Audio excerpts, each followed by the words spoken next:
Velkari had watched the universe for 9 billion years. They were old. Older than most stars. Older than entire galaxies. Their bodies were made of living crystal, and they floated through the empty space between worlds like ghosts made of light and stone. They called themselves the Archivists. Their job was simple. They watched. They recorded. They remembered everything. High Archivist Thalvin had seen more things than any other being in existence. He had watched civilizations build great empires that covered 1,000 worlds. He had watched those same empires fall into dust. He had seen species grow smart, reach for the stars, and then vanish like smoke in the wind. Nothing surprised him anymore. Nothing made him feel anything at all, until the signal came, it was a Tuesday. Though Thalvin did not know what a Tuesday was. He was floating near the edge of a dying galaxy when his sensors picked up something strange. Radio waves. Simple ones. Just numbers sent out into the darkness from a small blue planet orbiting a yellow star. 1, 2, 3, 5, 7, 11.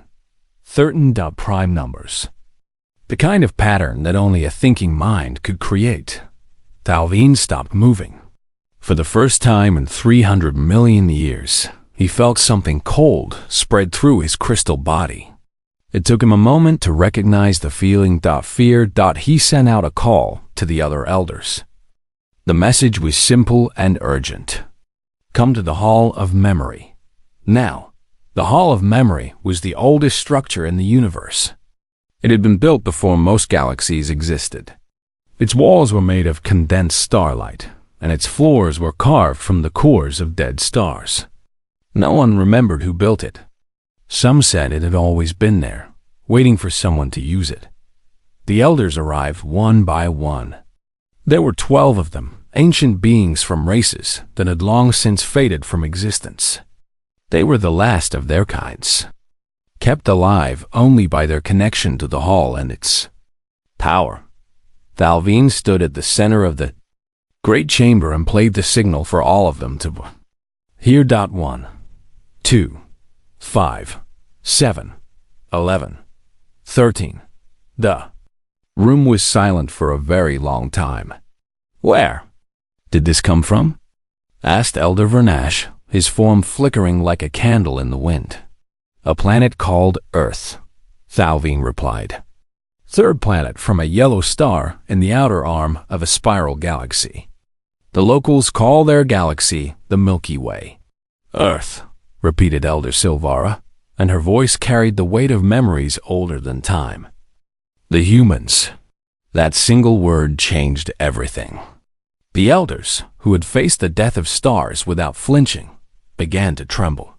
Some of them actually tried to leave, their ancient forms moving toward the exits like scared children running from the dark. Stop, Thalvin commanded. We must discuss this. There is nothing to discuss, said Vernash. The warnings were clear. If the humans ever reach for the stars, we must be ready. We must protect ourselves. The first ones tried to protect themselves, Silvara reminded him. They were the most powerful beings ever to exist. They could reshape reality with a thought. And they failed. They are gone now, and the humans are still there. Thalvin raised a crystalline hand for silence. The signal is primitive. Radio waves travel slowly. By the time we received this message, 100 years had already passed on Earth. We need to know what they are doing now. He activated the long-range viewers, ancient devices that could see across the universe in real time.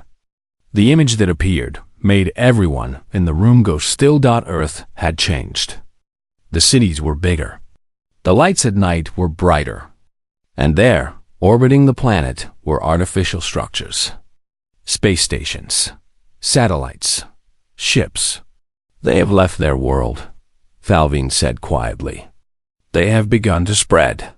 On Earth, Dr. Kevin Marshall had no idea that ancient beings were watching him. He was sitting in his small office at the space agency, drinking cold coffee and looking at data on his computer screen. He was 53 years old, slightly overweight, and had been working on the same project for 20 years. His project was simple in concept but impossible in practice. He wanted to build a ship that could travel faster than light. Everyone told him it was impossible. The laws of physics did not allow it. Nothing could move faster than light. That was a rule of the universe. As solid as gravity itself, Kevin did not care about rules. His assistant, Amanda Price, walked into his office without knocking. She was young, smart, and did not believe in impossible things either. That was why Kevin had hired her. "The new calculations are done," she said, dropping a folder on his desk. "You were right. There is a way around the light speed barrier. It is not easy, and it will take us decades to build, but it can be done." Kevin picked up the folder and looked at the numbers inside. His hands were shaking. "You checked this? 3 times? 4 times. And I had the computer check it twice more. Kevin, this is real. We can actually do this." Kevin leaned back in his chair and looked up at the ceiling. Somewhere out there, beyond the sky, were stars that no human had ever seen up close. Planets that might hold life. Wonders that he could not even imagine. "We are going to change everything," he said. Amanda smiled. "That is what humans do." In the Hall of Memory, Thalvin watched this conversation through the long-range viewers. He could not hear what the humans were saying, but he did not need to. The equations on their screens told him everything. They have found it. The secret to faster-than-light travel. The door that would let them out of their small corner of the universe and into the wider galaxy. "How long?" asked Silvara. "At their current rate of progress? 50 years. Maybe less. They work fast. Then we have 50 years to prepare." "Prepare for what?" Thalvin asked bitterly. "Every race that has tried to stop the humans has failed. The first ones. The progenitors. The architects of reality themselves. All of them are gone now. What makes you think we will do any better?" "What makes you think we will do any better?" Silvara had no answer. Thalvin turned back to the viewer, watching the small blue planet spin slowly in the darkness. Such a tiny world. Such a young species. And yet they had already made the oldest beings in the universe afraid.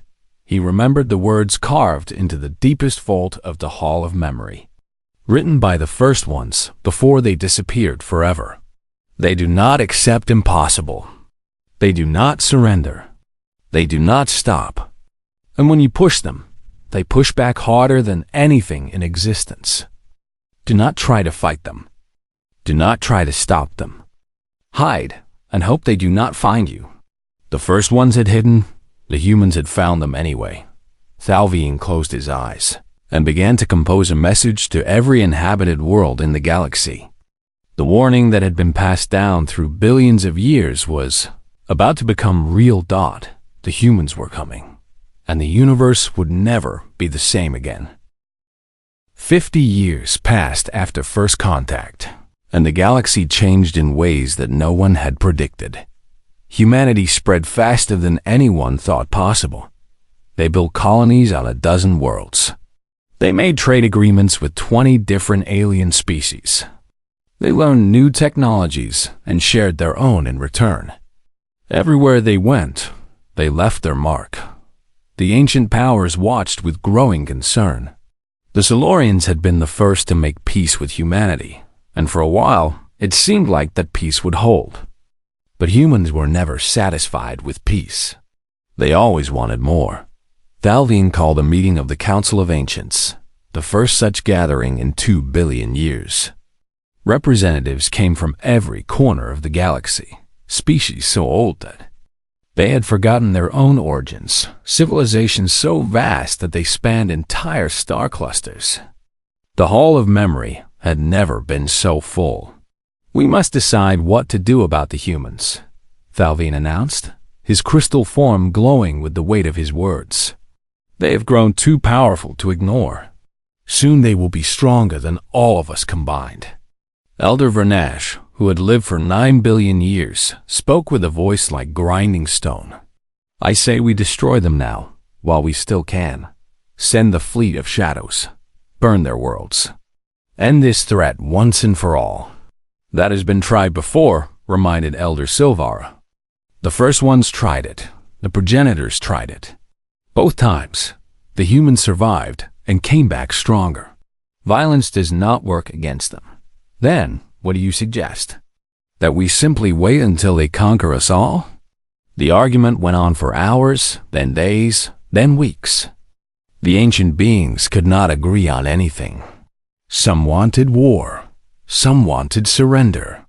Some wanted to flee the galaxy entirely and find somewhere else to live.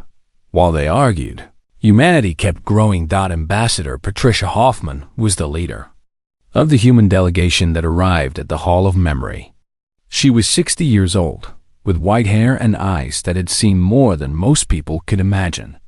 She had spent her entire career in the diplomatic corps, negotiating with aliens who had been traveling between stars when humanity was still living in caves. She was not afraid of anyone. Admiral Christopher Blake came with her, representing Earth's military forces. He was a large man with a square jaw and hands that had once piloted fighter jets. Now those hands controlled fleets that could crack planets in half. Dr. Marcus Young was the third member of their team.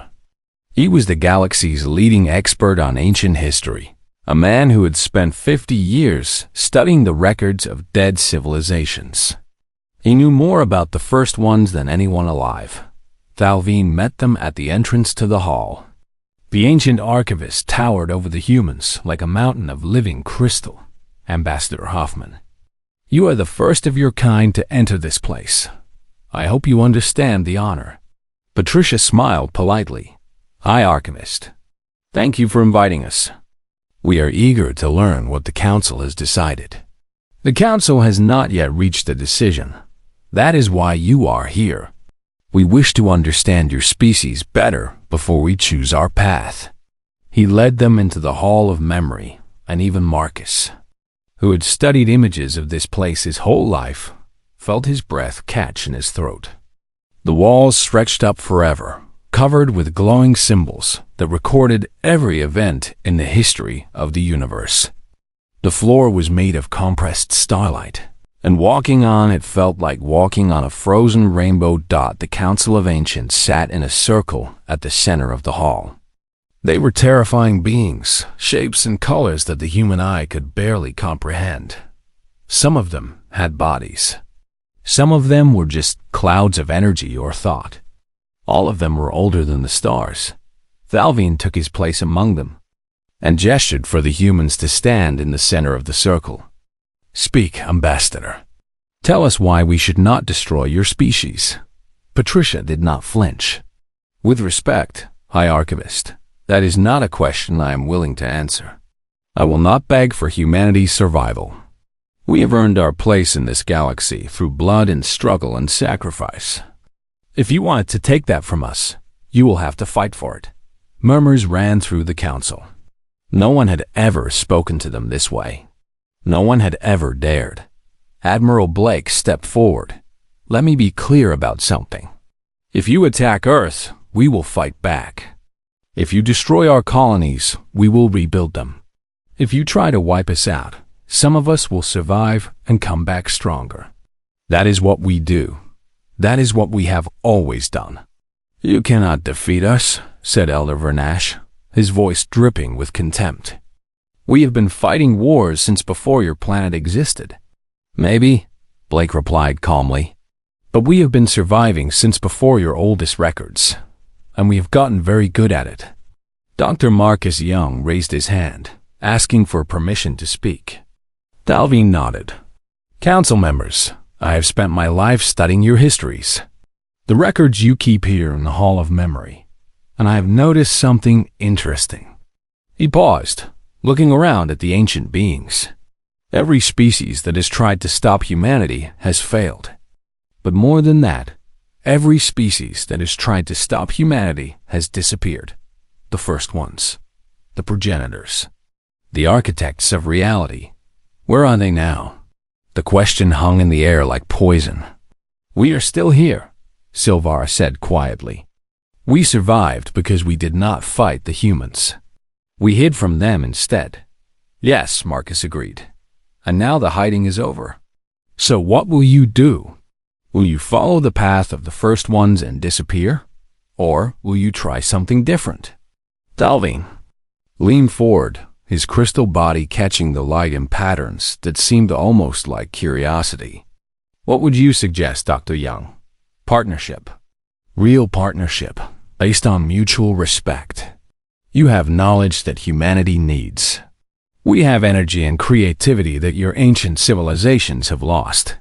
Together, we could accomplish things that neither of us could do alone. And if we refuse, Patricia answered that question. Then, we will keep growing anyway. We will learn your secrets and discover your hiding places and eventually surpass you entirely. Not because we want to destroy you, but because that is simply what we do. We grow, we improve, we never stop. She spread her hands, a gesture of openness. But we would rather have friends than enemies. We would rather work together than fight. The choice is yours. The council debated for 7 more days after the humans left. Arguments flew back and forth. Alliances formed and broke. Ancient grudges were aired and forgotten. In the end, it was Thalvin who made the final speech. For 9 billion years, we have watched this universe and recorded its history.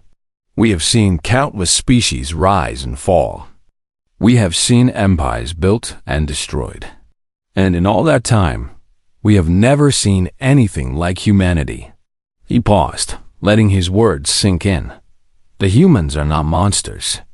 They are not weapons or accidents or mistakes. They are simply people who refuse to accept limits. And perhaps that is exactly what this tired, old galaxy needs. He cast his vote for partnership. One by one, the other council members followed. When Thalvin sent the message to Ambassador Hoffman, telling her the council's decision, he added a personal note at the end. You have done what no other species has ever accomplished. You have made the ancients see things differently. Whether that will save us or doom us, only time will tell. But I find myself looking forward to finding out. Patricia read the message and smiled. The beginning of a new era, she said to herself. I wonder what we will make of it. Outside her window, the stars were waiting, and humanity was just getting started. The starship horizon was the most beautiful thing that Commander Ryan Santos had ever seen. She was 300 meters long, with a hull made of polished titanium that reflected the stars like a mirror. Her engines could bend space itself, pushing her faster than light through the empty darkness between solar systems. Ryan had waited his whole life for this moment. He was 42 years old, with gray starting to show at his temples and lines on his face from years of hard work. He had been a pilot in the Air Force, then an astronaut, then the commander of the Mars colony. Now, he was about to lead humanity's first mission to another star. His crew of 300 were the best people Earth had to offer.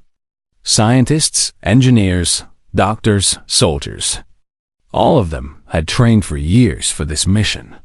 All of them knew they might never see home again. Lieutenant Commander Megan Torres was his second in command. She was 10 years younger than Ryan, with sharp eyes and a quick mind. She had grown up on the moon colony and had never set foot on Earth until she joined the space program. Some people said that made her strange, that she did not understand how real humans thought. Ryan knew better. Megan understood humans just fine. She just did not let emotions get in the way of doing her job. All systems are green, Commander, Megan reported from her station. The crew's ready. Earth Command has given us final clearance to depart. Ryan looked out the main window at the blue and green planet below them. His wife was down there somewhere, watching the sky and waiting for him to come home. His children were grown now, with families of their own, but they would be watching too. "Send a message to command," Ryan said. "Tell them the Horizon is beginning her voyage. Next stop, the Kepler system. We will see them again in 5 years." The engines hummed to life, and space itself seemed to fold around the ship. The stars stretched into long lines of light. And then everything went white. When the light faded, they were somewhere else entirely. The Kepler system had been chosen because it was the closest star with planets that might support life. The journey had taken only 2 weeks by the ship's clocks, though 40 years had passed on Earth. That was the strange thing about faster-than-light travel. Time moved differently, depending on how fast you were going. Dr. Christina Reyes was the first to notice something strange on the sensors. She was the ship's chief science officer, a small woman with dark hair and eyes that never seemed to miss anything. "Commander, you need to see this," she said, her voice tight with excitement and something that might have been fear. Ryan walked over to her station and looked at the screen. His breath caught in his throat. The 4th planet of the Kepler system was orbited by artificial structures. Massive ones. Stations and platforms and ships that made the Horizon look like a toy. And they were not human. "Contact," Ryan whispered. "We have made first contact." The next few hours were chaos. The crew ran every scan they could think of, trying to learn everything possible about the alien structures. The results were both amazing and terrifying. The stations were old. Thousands of years old, maybe more. They were made of materials that human science could not identify. And they were watching the Horizon, scanning it with devices that made human technology look primitive. "They know we are here," Megan said. "What do we do?" Before Ryan could answer, the communication system crackled to life. A voice came through, speaking in perfect English. "Human vessel. This is Ambassador Crethon of the Solorian Collective. We have been expecting you. Please do not be afraid. We wish only to talk." Ryan looked at Megan, then at Christina, and at the rest of the bridge crew. Everyone was staring at him, waiting for orders. He took a deep breath and pressed the reply button. "This is Commander Ryan Santos of the Earth Starship Horizon. We come in peace and are honored to meet you. We accept your invitation to talk." There was a long pause. Then the alien voice returned, and Ryan could hear something strange in it. Something that sounded almost like relief. "Thank you, Commander. Please follow the beacon we are transmitting. We will meet on the small moon between our positions. And Commander, I must warn you. My people are very afraid of your species. Please try to understand that our fear does not come from hatred. It comes from history." Ryan did not know what that meant, but he intended to find out. The meeting took place in a dome on the surface of a gray, airless moon. Ryan brought a team of 5 with him. Megan, Christina, Dr. Scott Palmer from the medical staff, and 2 security officers named Derek and Samantha. The Solorians were waiting for them inside the dome. They were tall and thin, with silver skin and large black eyes. They moved gracefully, like dancers or swimmers. Their faces were hard to read, but Ryan had the strange feeling that they were nervous. Ambassador Crethon stepped forward and bowed his head. "Commander Santos, on behalf of the Solorian Collective, I welcome you to the greater galaxy. Please, sit. We have much to discuss." They sat around a circular table, humans on one side and Solorians on the other. For a long moment, no one spoke. Finally, Ryan broke the silence.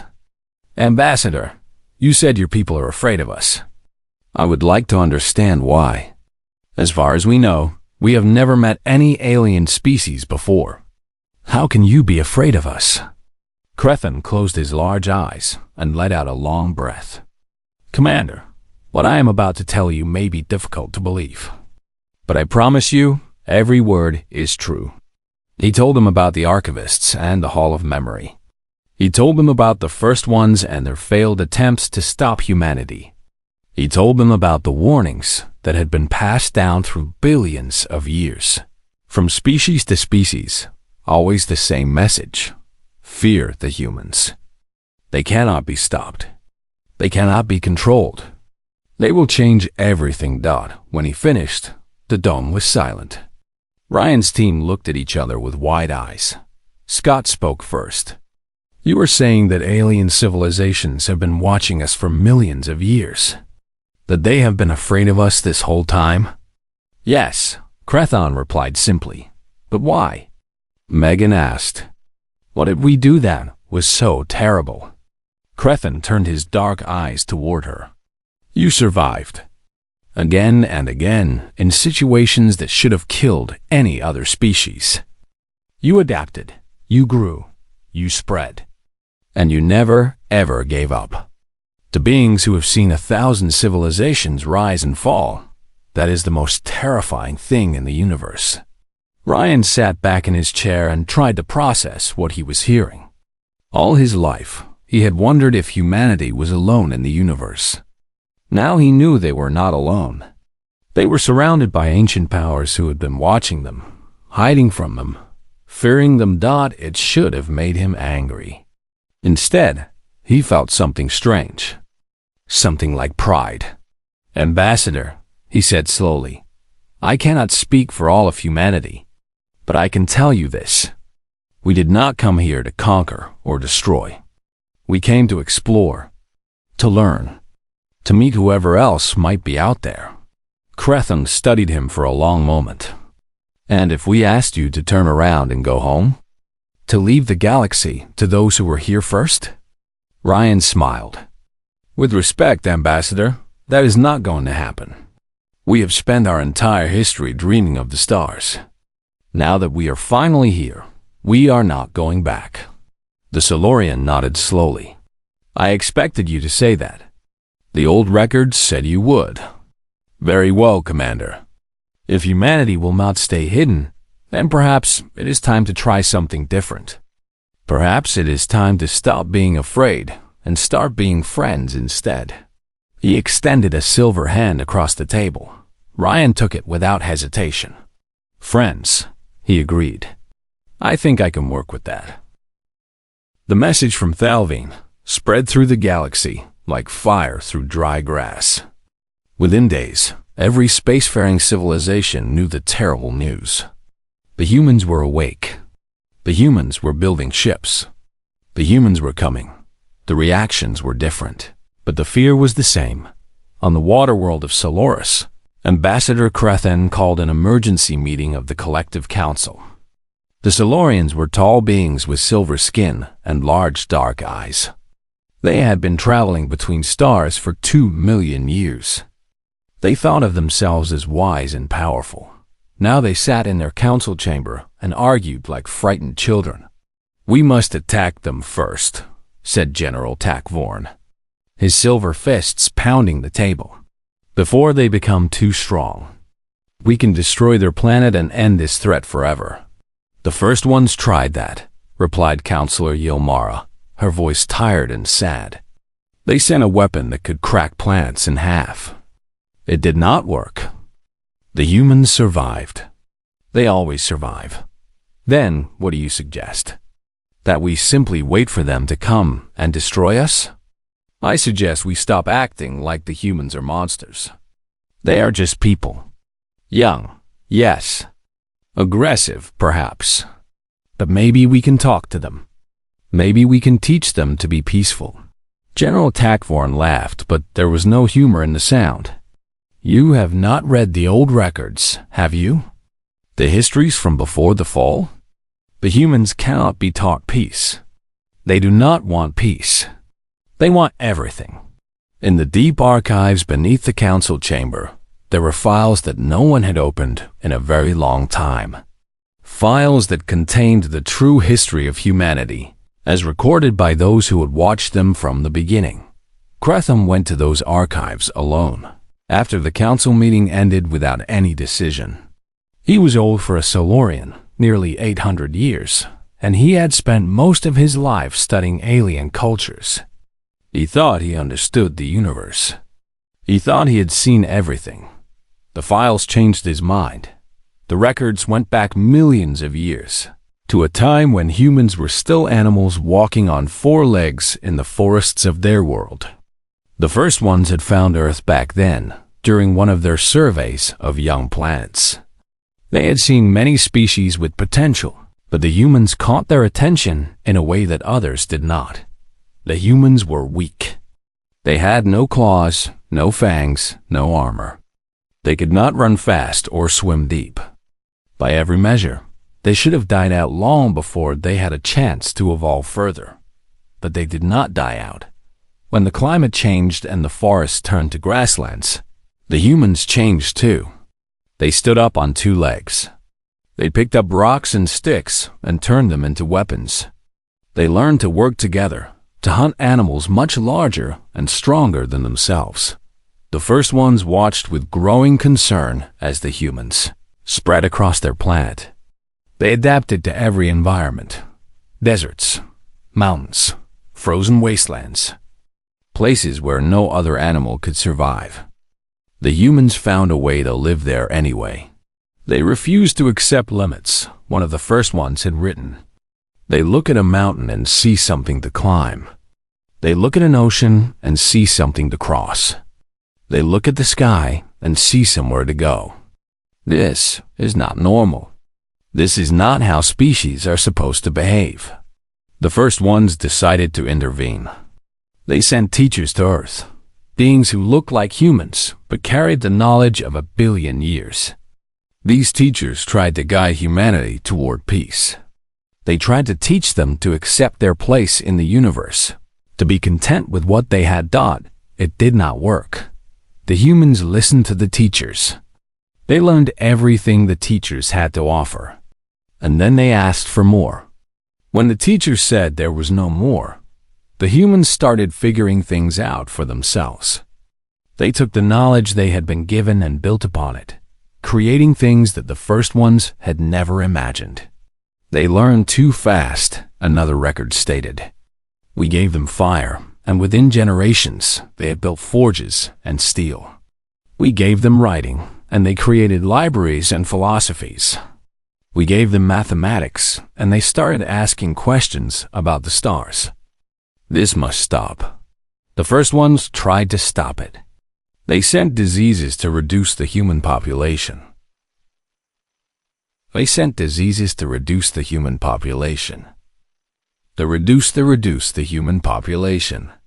The humans developed medicine.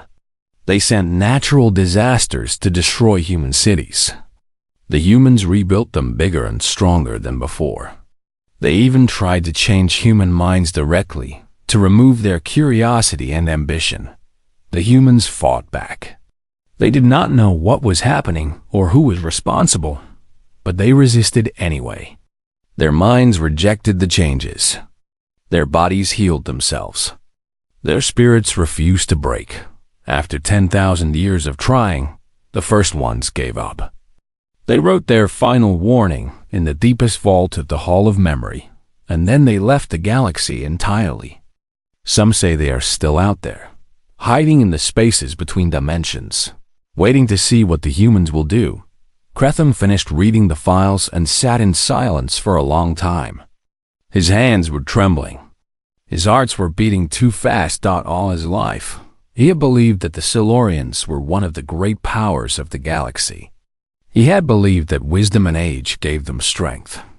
Now he understood how small they really were.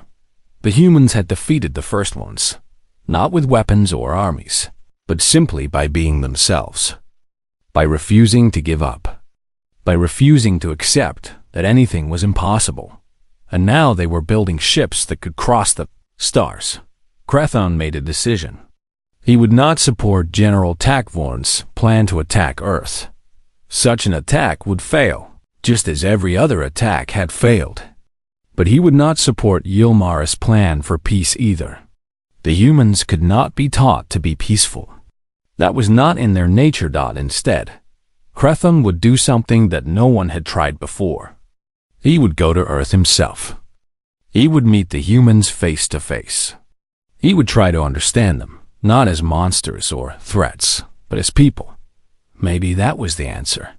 Maybe the key to surviving the humans was not to fight them or hide from them, but to know them.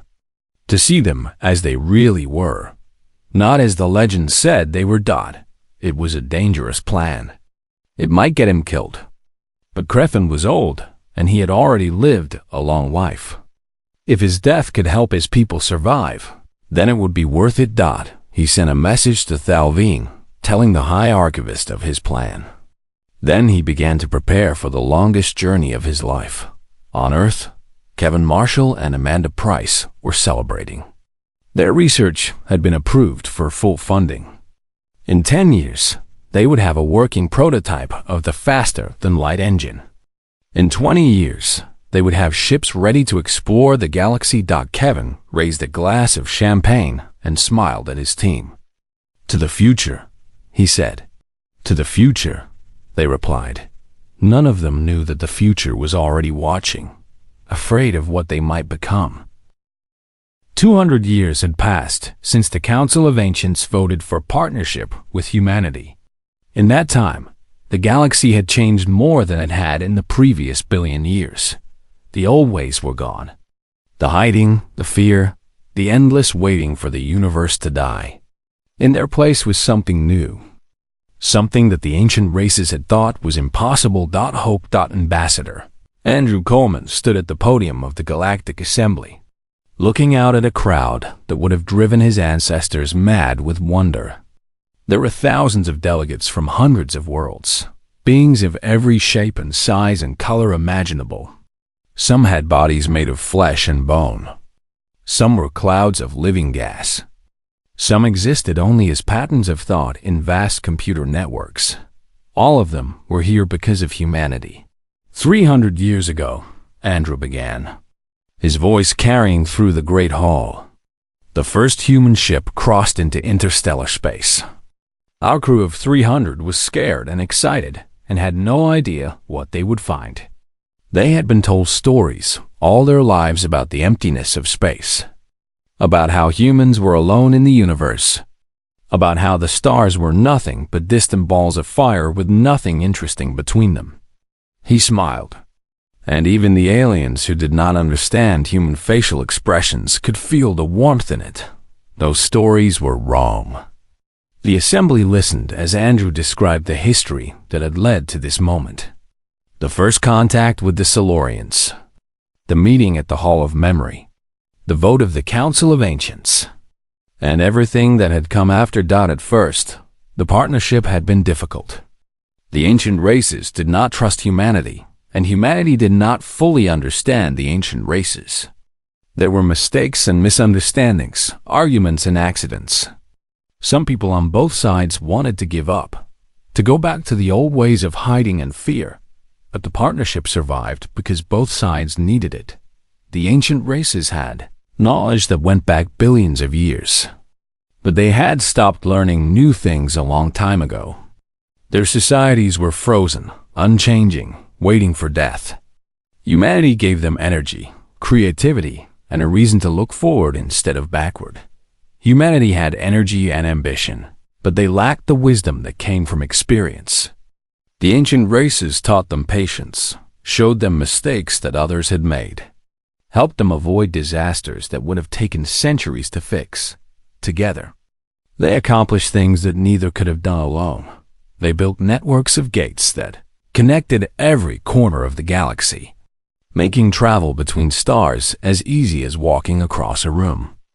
They developed technologies that turned barren worlds into gardens, that cured diseases which had killed billions, that extended life beyond anything that had seemed possible before. They ended the resource wars that had plagued the galaxy since its birth. With the new technologies, there was enough for everyone.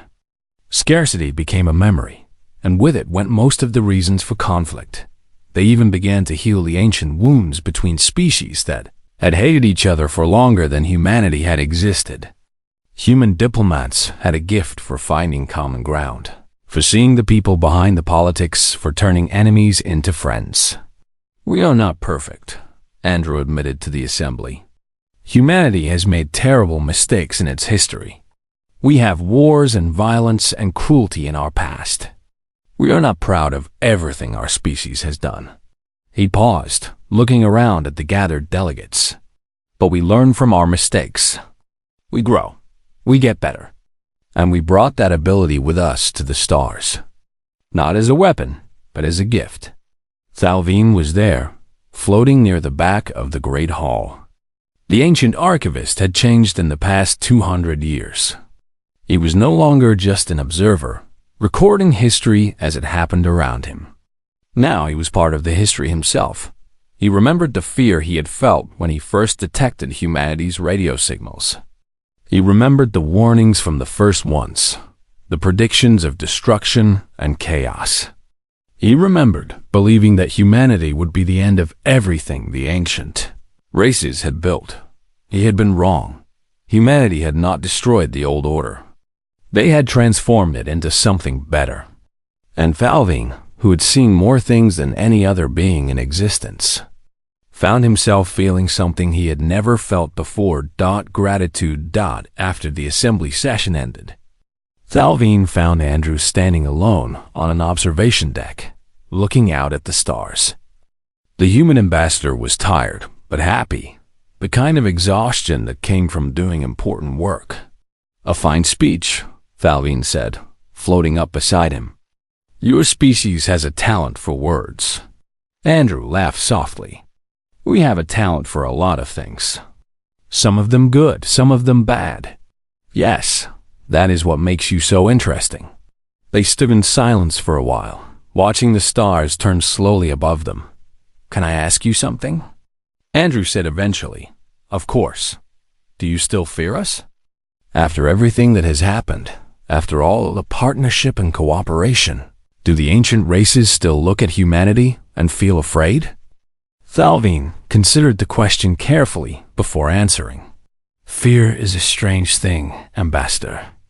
It does not disappear just because the danger has passed. Some of us still feel the old dread when we look at your species. The memories are too strong, the warnings too deeply carved into our minds.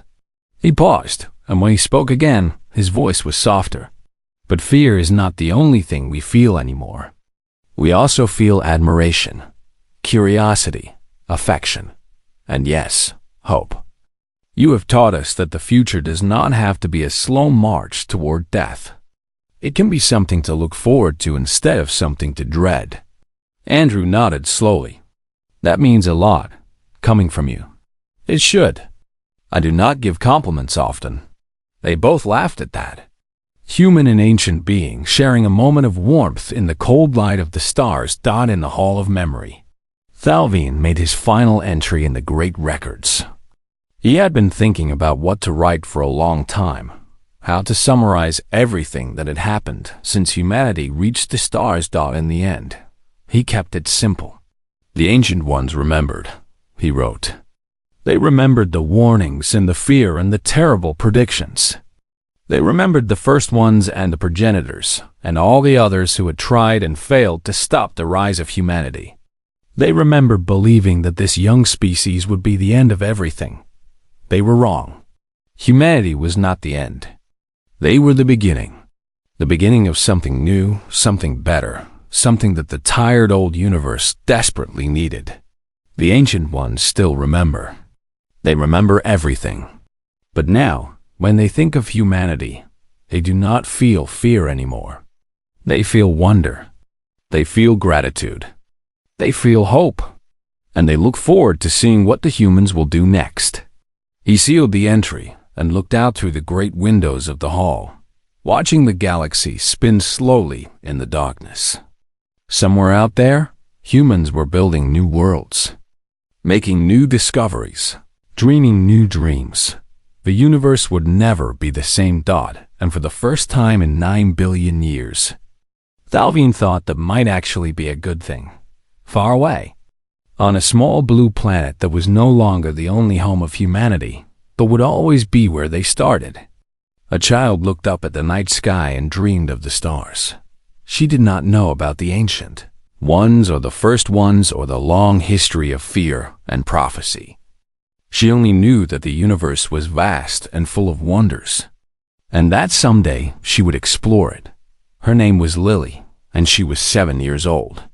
And she believed with all her heart that nothing was impossible. She was right. That was the human way, and it always would be.